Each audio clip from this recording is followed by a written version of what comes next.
Nah, pada sidang lanjutan dugaan korupsi Tata Niaga Timah, 1 dari 5 saksi ahli berpandangan kerusakan hutan yang terjadi akibat aktivitas pertambangan ini merupakan tanggung jawab negara. Ya, 22 orang menjadi terdakwa dari kasus dugaan korupsi Tata Niaga Timah senilai 300 triliun rupiah. Di antaranya adalah Hervi Muiz, suami artis dari Sandra Dewi. Pengadilan Tindak Pidana Korupsi Jakarta Pusat kembali menggelar sidang dugaan korupsi Tata Niaga Timah dengan terdakwa pemilik CV Venus Inti Perkasa Tamron Tamsil. Di hadapan majelis hakim, 5 saksi ahli memberikan pandangannya, salah satunya adalah Sudarsono Sudomo, ahli ekonomi kehutanan dan lingkungan. Sudarsono Sudomo berpendapat kerusakan hutan yang terjadi akibat aktivitas pertambangan merupakan tanggung jawab negara. Mengingat sejak awal negara telah memberikan izin sehingga negara bisa memperhitungkan dampak lingkungan melalui analisa biaya manfaat. Itu tidak boleh masuk untuk menilai dari perbuatan tersebut. Jadi harus konsisten terhadap undang-undang yang dilanggarnya. Itu tadi. 22 orang menjadi terdakwa kasus dugaan korupsi Tata Niaga Timah senilai 300 triliun rupiah, diantaranya Hervi Muiz, suami dari artis Sandra Dewi. Dari Jakarta, Rani Sanjaya melaporkan. KPK tetapkan 4 tersangka kasus dugaan korupsi DJKA Kementerian Perhubungan dan 3 diantaranya ditahan. Ya, keempat tersangka membantu pihak swasta Dion Renata memenangkan proyek pembangunan jalur kereta api dengan imbalan yang diterima ini 100 juta hingga 670 juta rupiah. Yang dilakukan oleh tersangka Saudara H, tersangka Saudara EP, tersangka DM dan tersangka BP. Terkait dugaan tindak pidana korupsi yaitu menerima hadiah atau janji pada paket pekerjaan pengadaan barang dan jasa di lingkungan Balai Teknik Perkeretaapian kelas 1 Jawa bagian tengah yang kemudian menjadi BTP Semarang dan penerimaan lainnya di lingkungan Direktorat Prasarana Ditjen Perkeretaapian Kementerian Perhubungan.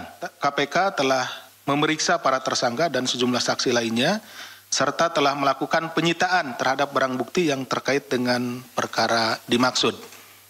Perkara ini merupakan pengembangan perkara dari OTT ya, atau pemberian suap oleh Saudara Dion Renato Sugiarto kepada pejabat pembuat komitmen di lingkungan BTP Semarang, yaitu Saudara Bernard Hasibuan, selaku PPK bersama-sama dengan Saudara Putu Sumarjaya, selaku Kepala BTP kelas 1 Semarang. Ya, lebih dari 8 juta masyarakat Indonesia terjangkit wabah judi online. Ya, ini kemudian Menteri Koordinator Bidang Pemberdayaan Masyarakat Muhaimin Iskandar menyatakan, judi online tidak hanya menjadi masalah sosial namun juga berpotensi menjadi kelompok miskin baru di Indonesia. Hari ini saya beserta Ibu Menteri Komunikasi dan Digital membahas khusus soal bencana sosial yang sedang kita hadapi, yaitu judi online. Kita tahu persis para pelaku judi online ini sebagian besar adalah korban dari penipuan judi online. Kalau judi itu ada take and give, keberuntungan segala macam, tapi kalau judi online yang paling grassroots itu kita menangkap kecenderungan ada penipuan, sehingga kita harus sosialisasikan ke masyarakat. Meskipun ini ranahnya online, tapi sekali lagi ini melibatkan masyarakat asli gitu ya. Namanya mungkin judi online, penipuan, tadi disampaikan Pak Menko, penipuan secara online, tapi yang terdampak adalah manusia Indonesia asli.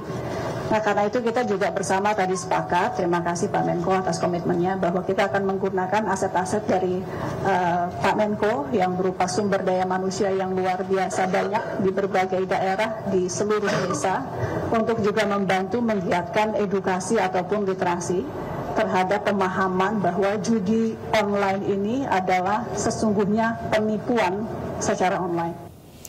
Ya, banyak akibat dari judi online ya, bukan hanya merusak finansial kita, tapi mental kita juga akhirnya kena, mengganggu keluarga. Itu dia, bahkan ada yang merusak keluarga juga kan katanya. Banyak. Itulah makanya jauhilah judi online ya, kalau tidak mau masuk ke kelompok baru, apa tadi, kelompok miskin baru. Miskin baru. Jauhilah judi online dan mulai dekati kami. Takut. Bercanda pemirsa. Ya, yang penting kita sama-sama berantas judi online karena ini berakibat buruk dan berdampak negatif karena banyak sekali kasus perceraian di Indonesia juga diakibatkan karena judi online.